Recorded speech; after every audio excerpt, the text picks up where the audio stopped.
Back to school is busy enough. The last thing you need is shopping that makes it harder. Whether you're moving into a dorm, your first apartment, or just getting organized for the semester, Wayfair makes it easy to get everything you need in one place. Furniture, bedding, storage, decor, study essentials, all at prices you'll love, with fast shipping before move-in day. Get everything you need for back-to-school season. Shop Wayfair.com today. Wayfair, every style, every home. Hello, I'm Cass Dowding, and this is the Sentimental Gardener podcast, a gardening podcast that's not really a gardening podcast. This is a podcast about how we grow, with plants, with places, and with each other.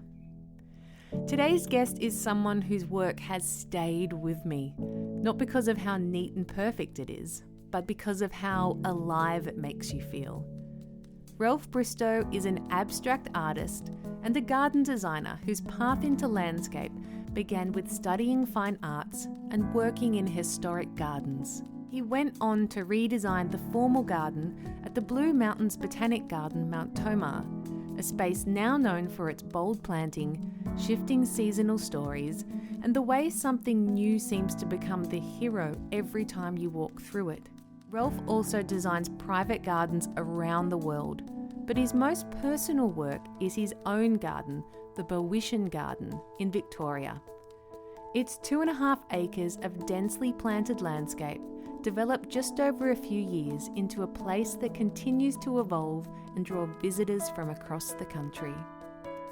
What makes Ralph's work so distinctive is that he doesn't approach gardens as fixed designs to be perfected and locked in.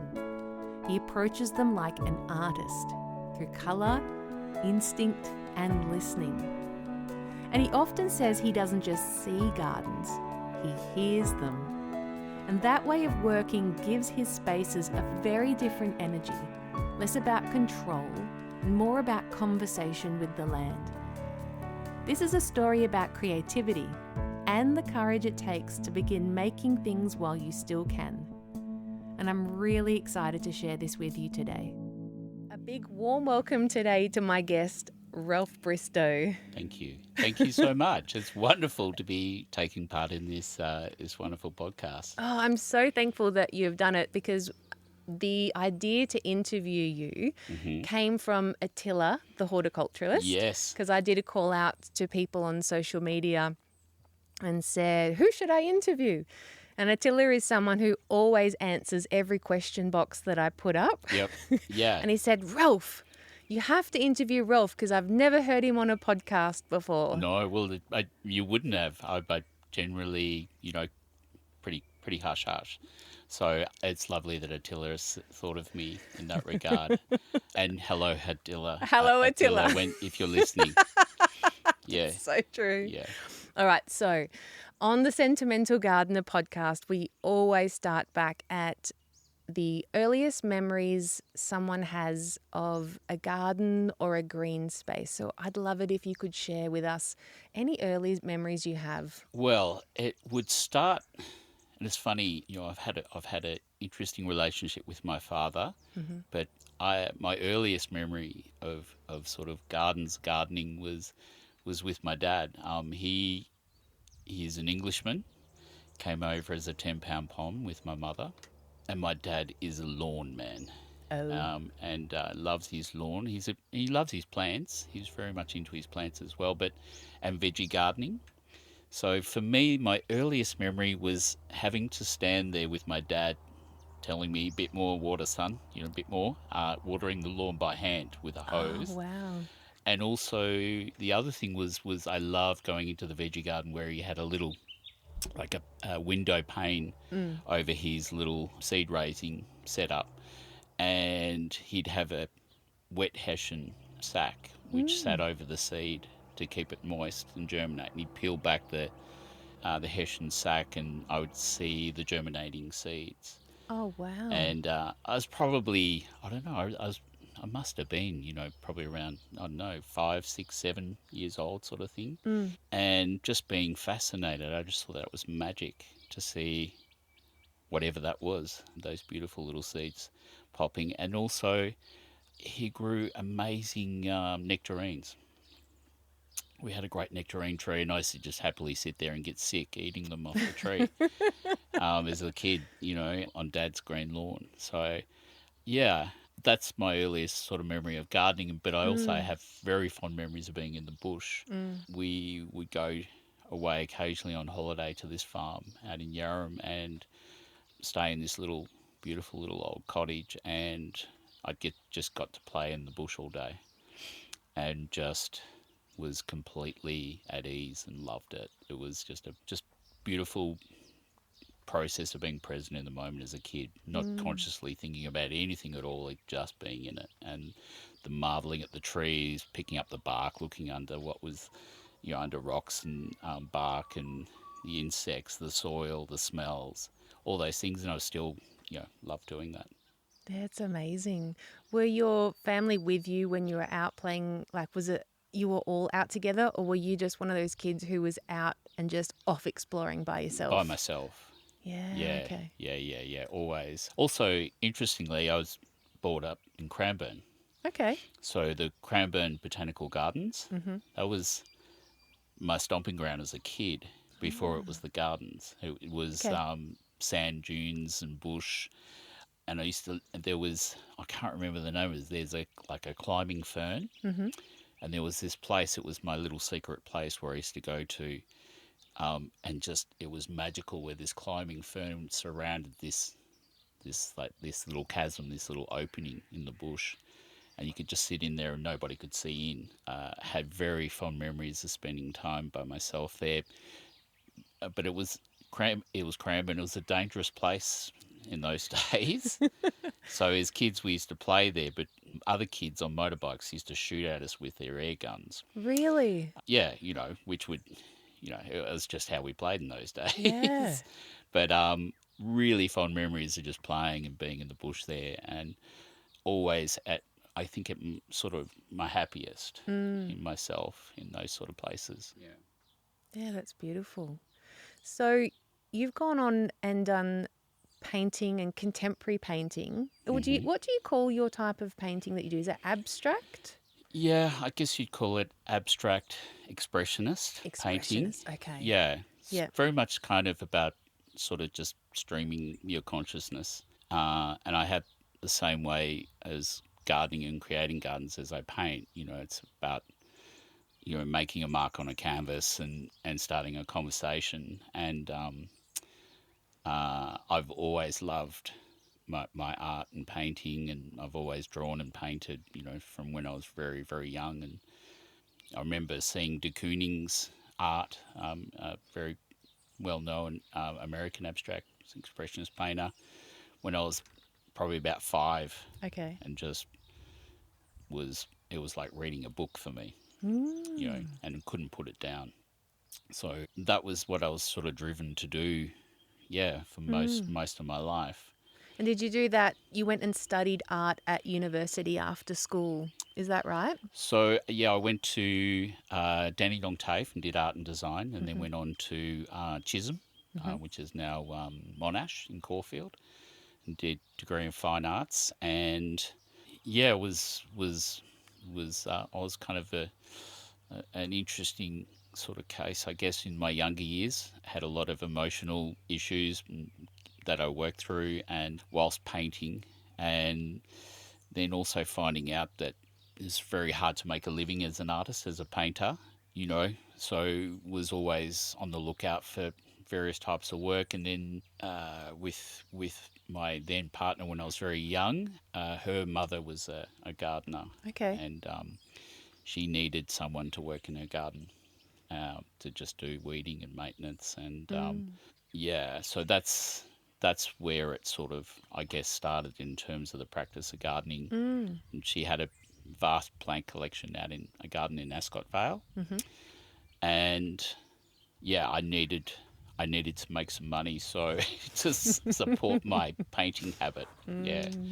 So gardening was kind of what I did for a long time. Can you remember a moment where you realised that you garden the same way you paint? Was there like a moment, or is it just happened over time? Yeah, so when I paint and I talk about that making a mark, and there's that conversation that starts. So it can be a color, it can be a gesture, it can be just, something that has no real great intention except to sort of start that process.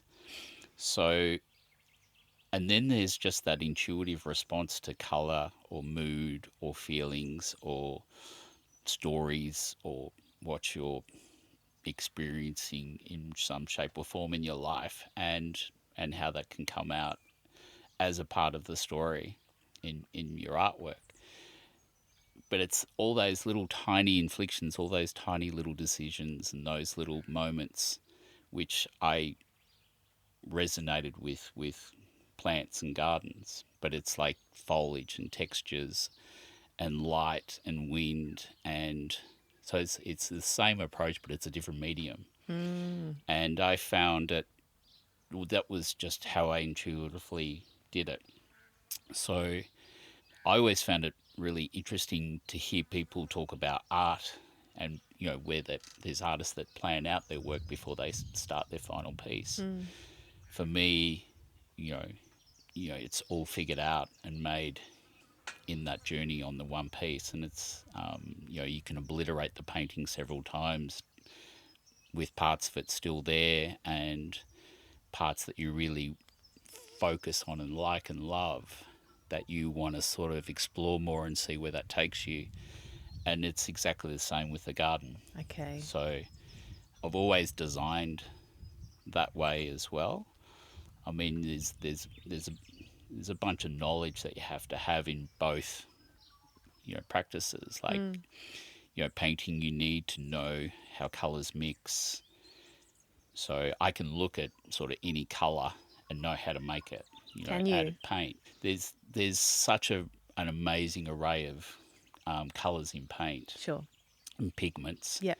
And when you sort of start to get into the different series of paints, which are all about where the pigments come from and how rare they are. Okay. There's the primary colours, secondary colours, Yep. and then there's all these different types of blues, greens, yellows, reds, Yep. and turquoise, and so on. And so, yeah, you can actually develop just this innate sense of how those colours can be created in paint. But then, how they work against each other, with each other, harmoniously or in contrast or against what you're feeling. I also like to do things that I'm really uncomfortable with. Right. Okay. So to try and find out, what I don't know. So, sort of sometimes I'll do a painting where I consciously try to invert all my colours Really? that I'd be naturally inclined to do. Wow. So I do the same things with the garden. But it's not kind of like, I don't say it to myself like I'm talking now.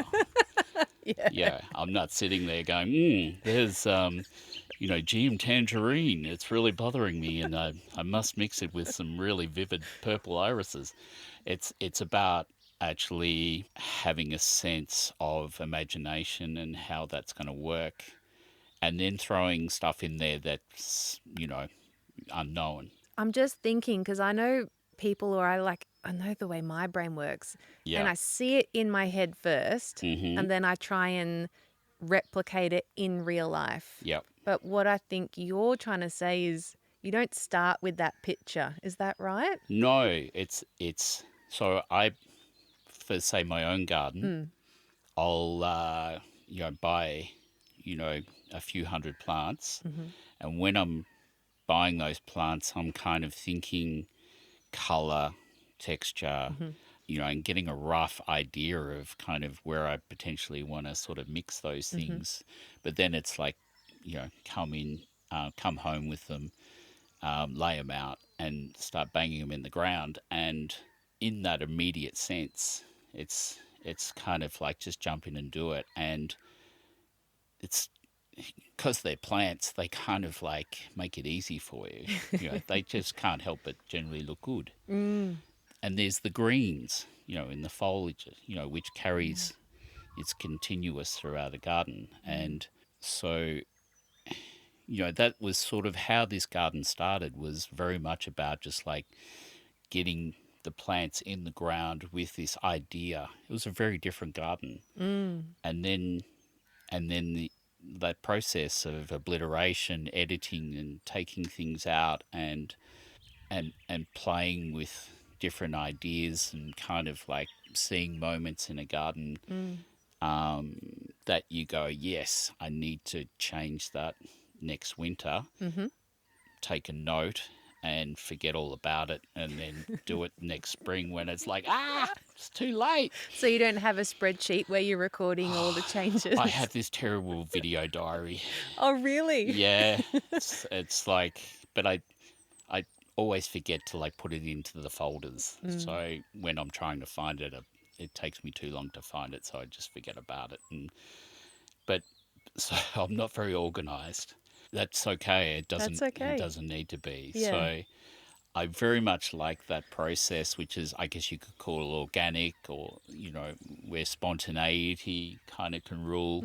Entropy is a really important part, and kind of learning through observation. What's working and not working.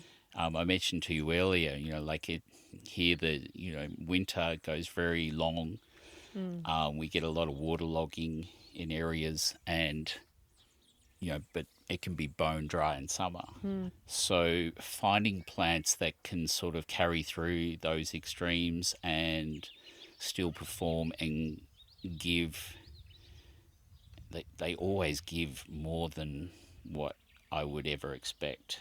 So the cycle of giving and receiving is like, it's gardening. It is, isn't it? You give what you can to the garden in terms of planting and nurturing, and banging in plants next to each other that kind of not necessarily logically work. But that's that thing of finding out. Having tulips and grevilleas and ginghams and alinas and yuccas and dasylirions and chrysanthemums and all these plants working together, and that's because I know they can do that here. Whereas maybe textbook they shouldn't work, or people haven't made it work. But I love that you found that it can work. Well, and it's based on that initial sort of like, I remember I get a lot of plants from Antique Perennials. Free plug there, Matt and Mike. But I remember seeing the stock beds, just these vivid banks of colour. And for me, that's just like squeezing the tube of paint. Is it? Yeah, and going, let's let that colour rip through here. But what I'm also finding is that rather than doing block planting and swathes of planting, that you can have a lot more plants fail and still have a lot of success in the garden if you kind of open up the mix, and you can repeat plants here and there and everywhere in a way that still gives that sense of mass and joy. Yeah, so I'm probably diverting, because while I'm talking, I'm seeing all this. Yeah, we are. Yeah. We are. We're sitting out. What do you call this area? So patio? this is just our little gravel courtyard. Gravel courtyard. Yeah. Which is sort of closest to the house, and it's just slightly sunken with a little retainer wall around it, and it's a place where I can collect pots with dry-loving plants, and which I can't really grow a lot in the garden, although I've got a dry garden that I showed you earlier, which I'm starting. So it's kind of it's interesting talking about all this while we're in the garden. So good, isn't it? Very reflective. Well, why don't we talk about the creation of this garden while we're on the theme of the Barwitian Garden? Yeah. Could you explain a little bit of the story behind how it started? What surprised you? Oh, look at those birds. Sorry. It's so... We've had, there were some birds that popped in yesterday. which I've never seen before. They were black and orange. Yeah, I Yep. think it might be the same one. And white. I think it was the male had the white bottom, black back, and the red chest, and the female had the red bottom and a sort of more grey body, which I haven't seen before. Oh, that's exciting. But that is the pleasure of this garden. It's like you can sit here and I've had birds sit on my knee. Oh, really? Yeah, while weeding. Yeah. Eyeballing each other from about 20 centimetres away. Oh, my gosh. Yeah, that's been pretty special. That is spectacular. All right. So back to the digress. creation. No, that's okay. This is it. There's so much to see and look at. Yeah. But did it have a starting point? Yeah. Well, the starting point was meeting my partner, Nikki, and her two girls, Grace and Holly. And we struck up a relationship, which ironically I was called to come and talk about what to do with the garden. Nikki needed some ideas and a bit of help. We talked about this retainer wall, which I put in. We hit it off. We like I said to you before, I think we talked about the garden for about 10, 15 minutes, and then we spent the evening, all night just talking about life and just all our stuff, and we connected beautifully, and that was the start of the relationship. And after a couple of years of seeing each other, I was living separately. We just got along so well, and I was welcomed into the fold. So good. So I had been without a garden for a while, and I started the bed running along the other side of the house there, and it was only probably 1.5 meters deep, and I just said, look, looking down the guts of it, there was this really nice sense of depth which I could see in that little channel of vision, and I just needed to fan that out in a massive kind of arc around the whole sort of house. And so consequently, the garden's just deep pretty much everywhere except, beyond the boundary of it. And that's how it started, and it was just a free-for-all. I kind of, Nikki was like, yeah, go for it, I'm totally fine with it. And so I just started preparing the beds, and, probably brought in, about 300-400 cubic meters of mulch. Okay. And, just basically started planting. And it wasn't all laid out at once. I basically pegged out a few areas and with a spray can, and just, where I wanted the paths, and which is the lawn paths that are out there. But it started that way, and that process I talked about, how I sort of, can work. And that's the blessing of this garden, is I can work totally intuitively, and do as I please. So it's very indulgent, but I also kind of believe, it's nice if we can have some abundance in our lives. And it's just far exceeded anything that I could have imagined in terms of, that what it has given back to me, in terms of the moments of looking at a flower or a bee or an insect or a bird or whatever is visiting or moving through the garden. And all those moments are just constantly coming, and I kind of live for that. So, yeah, coming back to the question, that's where it started. Yeah. That's so good. Did you have any idea about what you wanted to create, or was it just about the process of starting and seeing what happened? I guess the thing that pinched me was that sense of depth. And I mean, I've designed and created a lot of other gardens, but that was the thing that I really wanted to explore visually. Okay. And then it was also a kind of, my mother passed away from cancer Okay. around the time I started the garden. Oh, I'm sorry. So that's okay. Sucks. It's a shame she couldn't see the garden because she loved the garden. But she said, whatever it is you want to do it while you can. So that was kind of one of the other, core things that were driving this. And I hold that still very dearly and very consciously. So it's about doing it while I can, and yeah. Yeah, incredible. You've mentioned depth quite a bit, and walking through your garden before we've sat down to record this.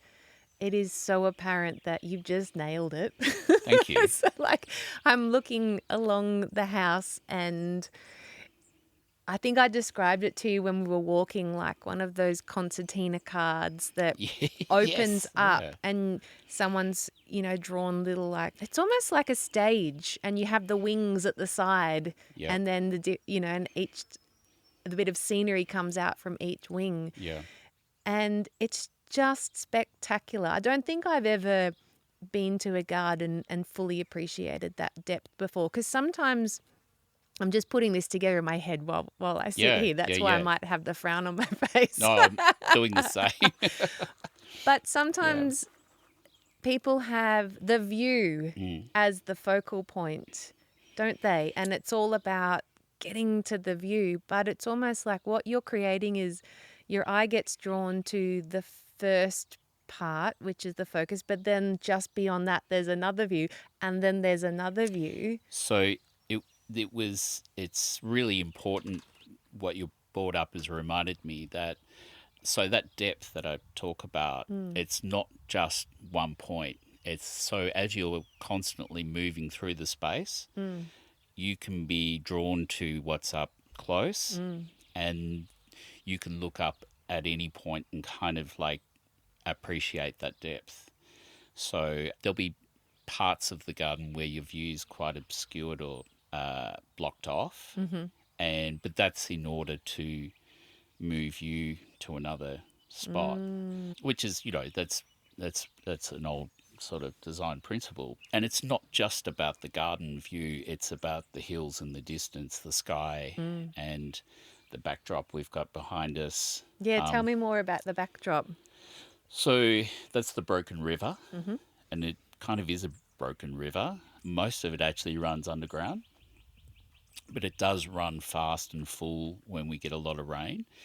And we're very fortunate here. We've got a great little permanent spring-fed hole in where a lot of water comes underground up through there. So there's always water there.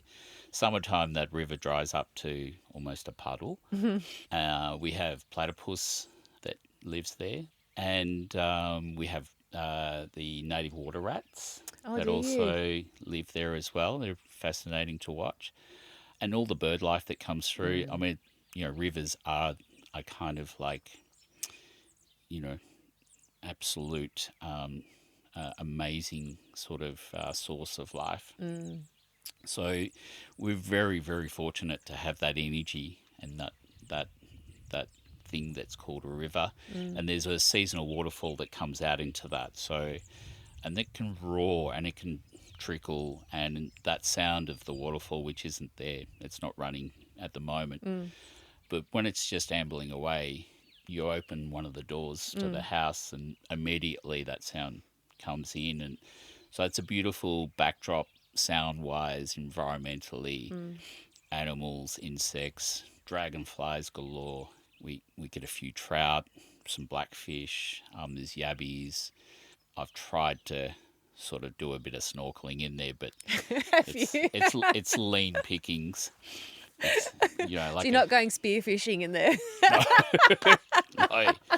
No. And I mean, believe me, it's not a pretty sight seeing me in my undies and your snorkel with a snorkel. Oh, that's funny. But there's this little escarpment which runs up on the other side of the river here, which traditionally, going back, had yellow box trees, and there's a few beautiful older ones there, and we're in red gum country, but there's these little pockets along the river, But we're very fortunate to have habitat here Yeah. and reeds and sedges, growing really quite well.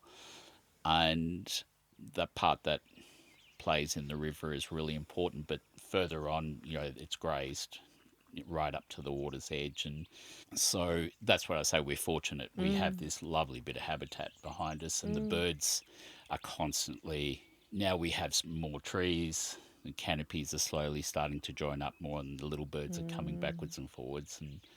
And so, yeah, there's lots of birds in the garden which come from over there too. You've talked before about how important biodiversity is, especially in this garden. And when we wandered through before, you mentioned that a lot of people focus on the insects and the birds, but you also have an idea about the importance of creating a garden for kangaroos and deer. And can you talk a little bit about that for me? Yeah, I find it really interesting. Gardens are very romantic things, and a lot of people tend to think, well, talk about biodiversity kind of generally applying to the creatures that we want in a garden. There's this idealized kind of, version of paradise that I guess we all have. And this is, no different with what I'm doing. But I find it interesting when people sort of say it's great to have birds, but I hate cockatoos. That's so true. And it's great to see, frogs, and it's great to see, but I don't like snakes. Yes. But like, if you've got frogs, you're going to get snakes. So true. That's tucker for the snakes, and people hate kangaroos and deer coming into the garden because they eat it. I can understand that, but I'm really interested in how I can hopefully, be able to cater for those times, because when it's dry, the animals come out of the bush and seek, food in the garden, and, a bit of lawn here, which isn't, particularly good lawn, but they will seek anything out that they can eat because they're desperate for food. And that's challenging. So there's like last summer was very dry. We had about sort of 40, 50, 60, 70 kangaroos moving through the garden every day. There were a few tracks. There was a mother and Joey who permanently lived over under the casuarina there. There were certain plants they were eaten, but I knew they were going to be coming up the next season. So, and it's not every season this happens. So, and I love seeing them up close. I love being in the garden and being, a couple of feet away from a kangaroo. We occasionally have wombats. They can be extremely destructive, but I'm on their land, so I guess that's just part of the story of what this garden is, and whatever part I'm sort of playing in it, the garden has brought all these creatures in. So I love that. Yeah. So hopefully, and I mean, if the garden gets totally mashed and it can't work, then that's what'll happen. So it's almost like it's that dialogue, it sounds like, you have with nature. Yeah. So you're here, but it comes in, Yeah. and then you respond in a certain way, and then you learn to live in harmony somehow. Hopefully, hopefully that can work. But if it gets to the point where the garden's just not really going to work because of the animals in here, then... Yep. But I am using plants, like the garden is heavily planted with plants from the Lamiaceae family. So salvias, agastaches, phlomis, whatever else there is, lepichinia and rosemary. And so, they don't like those plants. So they're kind of a natural barrier around. If I've got particular plants that are maybe more edible, I'll potentially densely plant with those other plants around them. And because the garden is so densely planted, the deer don't like to be in the garden. They'll come through it, and of course they'll take out some plants, and that can be heartbreaking.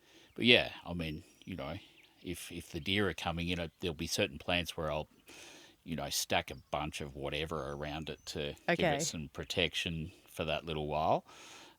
looks extremely unsightly, but, that's what you do to help certain plants through. Yeah. And also there's a number of natives as well that are in the mix, go by untouched.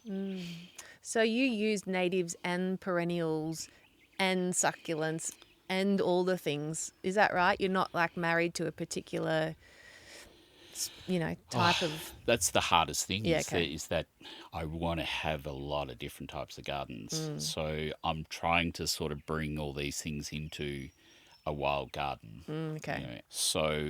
But it has to work in terms of how everything kind of works with each other. Sure. Yeah. And so you use the term wild garden, but there's also been terms in the past like the new perennial movement, and now there's like naturalistic gardens. Yep. Do you identify with any of those terms, or do you just... No. No. No. It's interesting, isn't it? Yeah, I never have. I've kind of gardened and created gardens the same way. Yep. And so I don't really subscribe to that sort of categorization or formula of something. And it's not, I don't say don't do that, but it's just, if you had to say what sort of garden it is, it's a fairly wild sort of garden, But I mean, wild doesn't mean there's so much weeding and maintenance and work I still have to do. Yeah. But there are elements there where plants are naturalizing and doing their thing and taking over and having a stoush with other plants. And so, there's a wildness to it. But I mean, ultimately, all gardens are, human creations. Yeah. So it's not wild. Yeah. It is a created space and entity. Yeah. I love it in some of your social media posts that you do where you describe, you've almost anthropomorphized the plants, and you talk about some of them like almost coming out to get you or chasing you, and then the euphorbias are like sneaking, and then like the foliage is the brass section. Yeah. Is that what you see? Like, do they almost become these personalities for you, their features? Well, when I look across the garden, it's not just a visual thing for me. I kind of also experience it in sound. And so there's a different sort of, it's almost a synaesthesia. And I mentioned it briefly to you before. So I kind of see certain plants as sort of horns, or experience the sound of horns, or notes, or percussion, or cymbals, or there's a rhythm in the garden which is also based in sound and music. So it isn't just colour, it's not just texture, it's not just a visual thing, it's very much a sensory thing. And I kind of I like how plants can sort of, you mentioned, I think I recently talked about the berberis over there. That's it, yes. Yeah, it's like it's following me around the garden. It's like I turn around, it's like, you again, and it just has this sort of presence. So, I kind of, that's just, I guess, how I experience it. Yeah, I love it. And that's what I love about talking to people in their own gardens, because everyone experiences things differently, and we can all learn from that. Yeah. Because it's more than just coming to Ralph's garden because it's beautiful. There's almost something that you experience that someone else might not experience. And that's why they can't put their finger on what is it that he does. And it's actually because you're actually experiencing the world so much differently. Yeah. And it's so awesome. I love that. Yeah, it's that is the really lovely thing when you open the garden, and because you're in your own crazy world when you're just doing this. It's just me and the dogs and the birds and whatever, and you're talking away in all sorts of funny voices to yourself, going mad.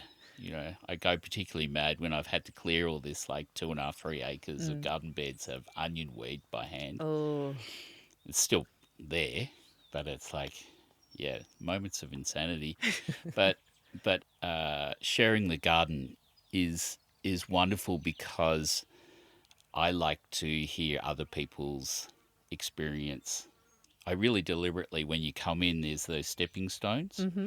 So people come in and they bottleneck at those stepping stones, and they're forced to look where they're stepping because there's stones there. And when they get to the end of that, they look up properly, and then they kind of, they've had their little moment of passing from the previous moment of arriving into the garden. And I just love watching people kind of show what they're, feeling or thinking, and then they are happy to talk about their life coming into the garden. So that experience, and it's the same with art. Everybody sees something and it's related to them or their life or experiences. So I love hearing, because that changes it for me. And it's just awesome to share it. Yeah. What's your favourite thing that someone's ever said about the garden here? Or what brought you maybe the most delight? It's just being overwhelmingly positive. Okay. So I couldn't say a one thing. There's been, some people that have been, teary, emotional, so happy, and or just lost. Kids are wonderful in the garden because there's just no rules. Yeah. And they just run around like crazy, and they're, this high sort of thing. So everything's, and it's great because the garden at the moment's very low. It is, isn't it? So there's parts of the garden which are, around sort of 6 foot high. So, and you're walking through that, and and it's great to see kids running like crazy through it. The scleranthus, there's a surviving scleranthus over there. It's like that hummocky green sort of plant, and kids just go nuts for it. It's irritating because they stick their fingers in it and want to pull it apart. But, it's so for me, it's not what's so much said. It's actually more sort of gauging the experience. Yeah. Okay. So you work as a garden designer as well, and design gardens all around the world. And one particular place that you source plants from, you mentioned before, is Antique Perennials. Yep. Matt and Mike are the owners. I called Matt before this interview when I was doing my research. And one thing he said about you, I thought it was just brilliant, is that you're one of the few designers that actually go to the nurseries and look at the plants and see them in person. How important is that to you in your work? It's a no-brainer to me. You just have a better connection through the whole process, and also the knowledge that you can gain by a quick chat. What height does this grow to? When particularly is it flowering? Love this colour. How many can you get? What's it like in the wet? I mean, guys who grow their plants and know their plants, they'll give that to you, information, just bang. And so it's invaluable for that. But it's also seeing the presence of the plants, So I can't imagine. It's a bit like, using an analogy as a painter. It's like painting blind. That's a cool analogy. So you kind of need to know your plants, and obviously there's a lot of plants you don't know. You try out, and if you've got clients that are trusting enough and don't mind a bit of failure, then you can have a play with some plants with your clients' gardens as well. Obviously, there's a financial risk with that as well, which you try to limit. Yep. But some clients are really actually into it. So coming across that sort of thing is great. But, project in Egypt was fantastic, visiting the growers there and seeing insanely wonderful plants, completely different to what I'm used to using, just because of the environmental sort of limitations. What's that like? What's that experience, designing a garden in Egypt where it's not your it's not your climate? Oh, your I love it. plants. Yeah. It's where I get to use plants that I love. Tell me more. So using pandanus and lots of different sort of cycad plants, dioons and cycas and zamias, and I can't recall the tree names. I have to go to my list for that. But it was like, walking through, and it was really hard, the language thing, and the pronunciation of Latin with their language was quite different to how I pronounced it. So there was a lot of interpretation, and then I videoed everything, so Okay. I would you know try and understand what they were saying with the botanical names, and then look it up and research it, and I love foliage plants. I can't really do much of that here in Okay. terms of that beautiful bold foliage thing. So that was the sort of emphasis on the gardens over there, which was because they're lacking in sort of detail planting. Right. Yeah, it was so very limited, and that's partly to do with how the horticultural industry is over there. Mm-hmm. So yeah, that process of going to nurseries and meeting the growers, talking to them, and gauging their interest and excitement in what they're doing as well is infectious. That's part of the joy of designing gardens, is meeting people that do that. Yeah. Yeah. And the crew at Antique Perennials, I mean, I'm very good friends with them, and I Yeah. love them all dearly. Yeah. That's so great. I love that it's gone beyond just like, a supplier and buyer relationship. Yeah. And I mean, I get plants from a lot of other Yeah, places, yeah. but so yeah, going out to nurseries is fun. There is a drier side to that, where you know plants that you use for particular things, and you just order them in. But it is exciting meeting people that have something a bit different and unusual. Yeah, Yeah. that's so good.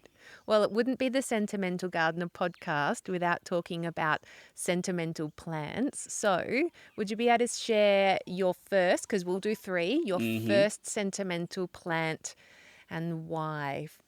Well, the genus Yucca. Okay. I love yuccas. And sadly, the genus, we talked about it, builders who use Yucca elephantiopes everywhere, and just destroyed the reputation of yuccas. I just think it's just such a wonderful genus, and I first fell in love with them with a really beautiful garden out near Rochester, a cactus garden. Lovely older gentleman who had an extraordinary collection. I was working out there on a historical garden, and got to know this guy a bit. I can't remember his name now. It was a long time ago. Yeah, yuccas hold a very special place in my heart. Wonderful genus. There's a lot of yuccas in this garden. And you mentioned the word yucca and people cringe. Yeah, I did. Like you did. So there's that. There's another plant which is also kind of, I mean, God, there's so many plants, but I've always had a soft spot for the herbaceous agapanthus, Okay. just because of the colour.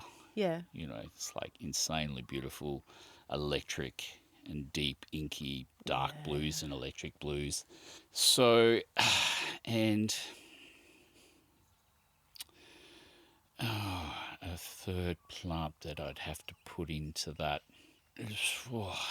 I guess it goes back to times I've spent in the rainforests up in the Otways, mountain ash, Oh, beautiful. and seeing some really beautiful big old ones. And I mean, gosh, the list could just go on and on. There's so many experiences, and sentimentally, I have to throw in red gums, river red gums as well. I mean, gosh, standing at the base of some of these, kind of like extraordinary, monolithic, beautiful, just the most statuesque, crazy, beautiful, gnarly story, that you can be in the presence of. And a lot of beautiful old trees are like that.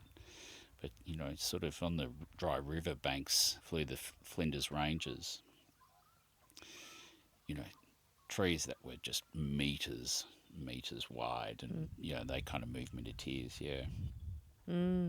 Yeah, it sounds like nature just has a way of getting through and speaking to you. Yeah, I mean, I'm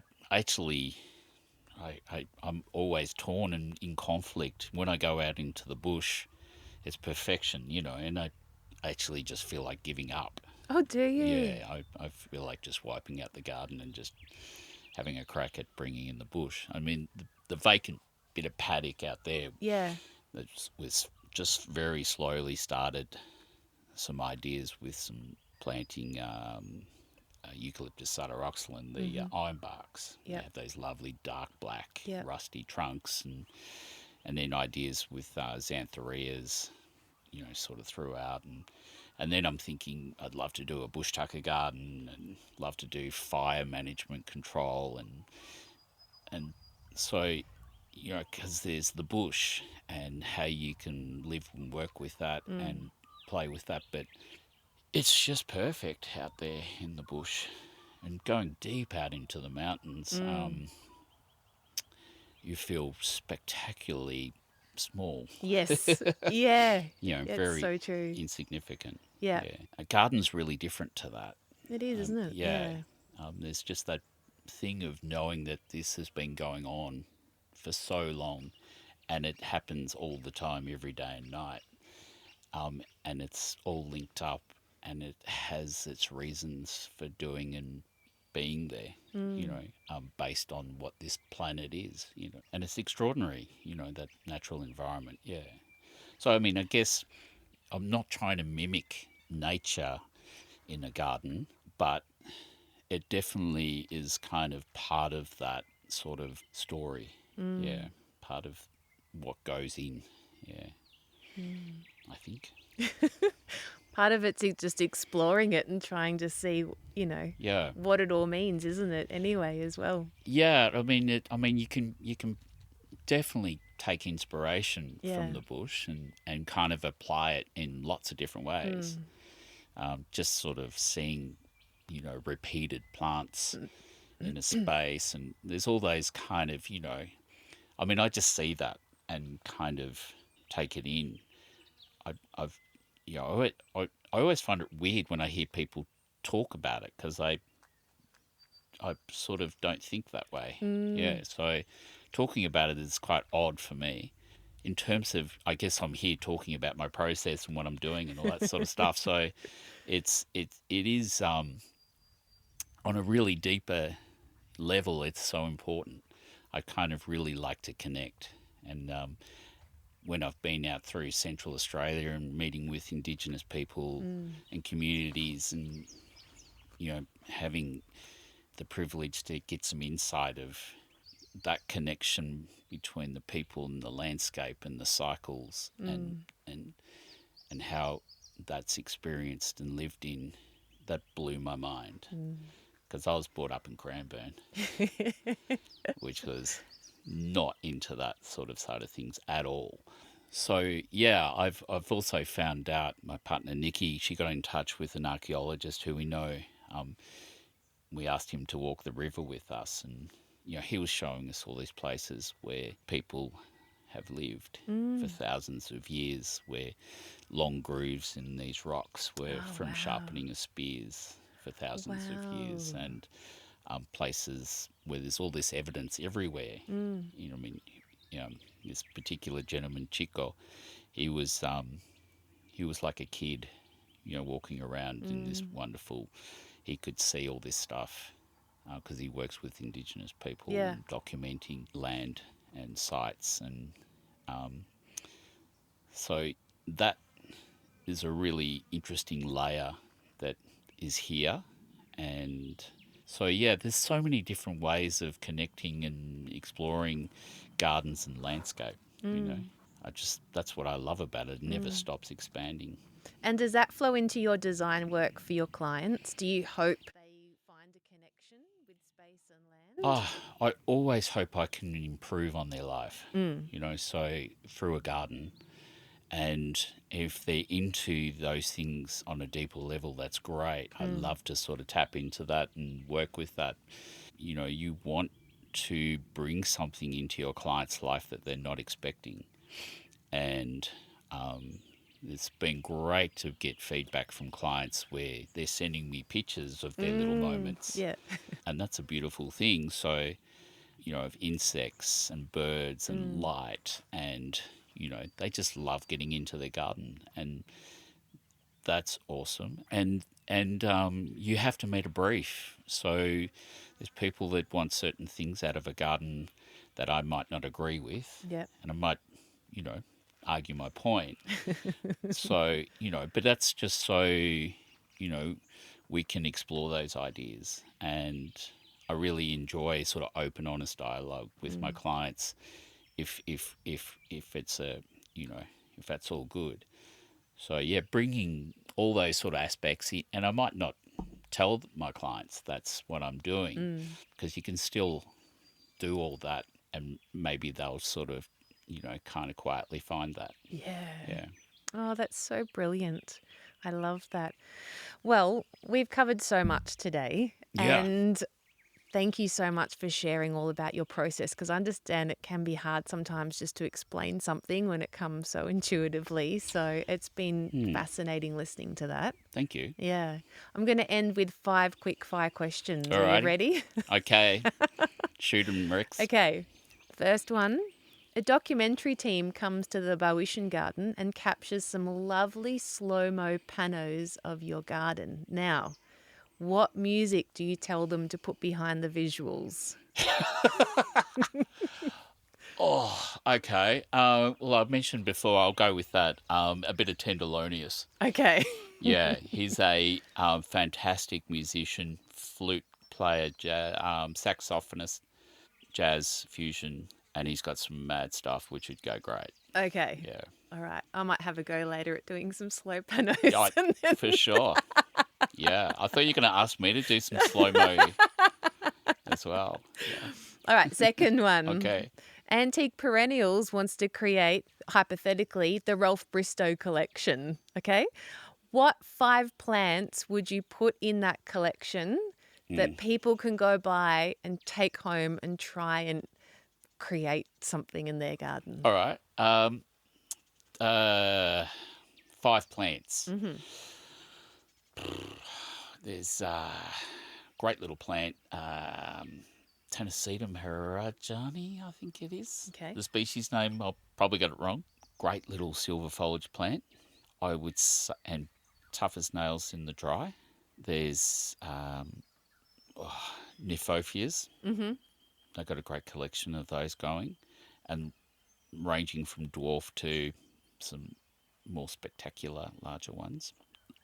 Look, it's GMs. Yeah. I mean, they're not a particularly super special plant, but they're fantastic this time of year. Yeah.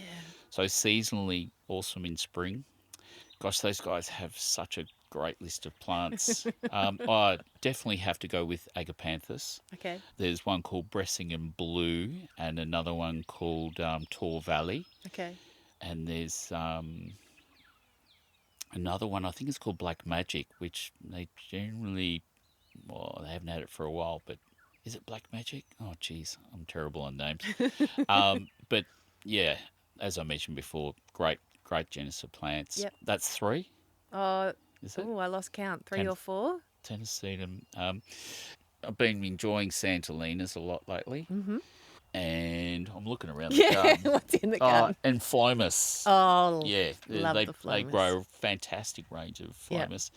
Yeah, but I mean, you can pretty much rock up to their nursery, any time of the year besides winter. Yep. And when they're closed. But yeah, any time of the year, and they just have a great selection of plants going. Yeah. Lots to play with. Awesome. Yeah. Okay. 1 word or sentence to describe how you feel when you're in your garden. Uncomfortable and blissful. Love it. So good. 1 person, living or dead, who you'd love to have a whiskey with and listen to their garden stories. Well, Or a cup of tea. yeah, look, I do love a whiskey. 1 person who I'd like to sit with. That's an interesting question. I've I'd love to chew the ear off with Pete Waldorf. Oh, yeah. So good. I've heard him talk. He's quite straightforward in how he talks, but his language in plants is extraordinary, and his knowledge is crazy. And it's interesting because when you hear him talk, it's so different to the joy and the exhilaration and energy that I see in his gardens. Okay. So, yeah, and there's heaps of others. Yeah. But it'd be good, and whiskey would help. Well, speaking of whiskey, my last question. All right. If you were to raise a glass of whiskey to your garden, what would you be toasting to?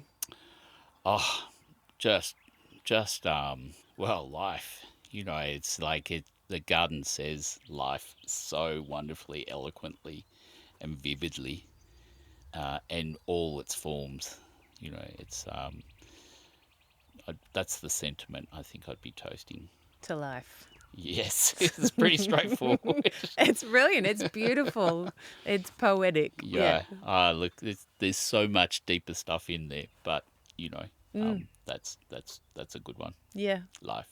Well, we could talk for hours and hours, Ralph, but I'm so grateful that you've let me come to see your garden and that you've shared your process and just your story. And thank you from the bottom of my heart for being a guest today on the Sentimental Gardener podcast. Well, it's my pleasure. And I have to say, it has been such a delight to meet you, Cass. Oh, thank you. I've so enjoyed talking with you. I love what you're doing. I love what you're doing for horticulture in this country. I think it's such a wonderful thing to bring to the people, and you do it beautifully. It's so well set up. Your website, you're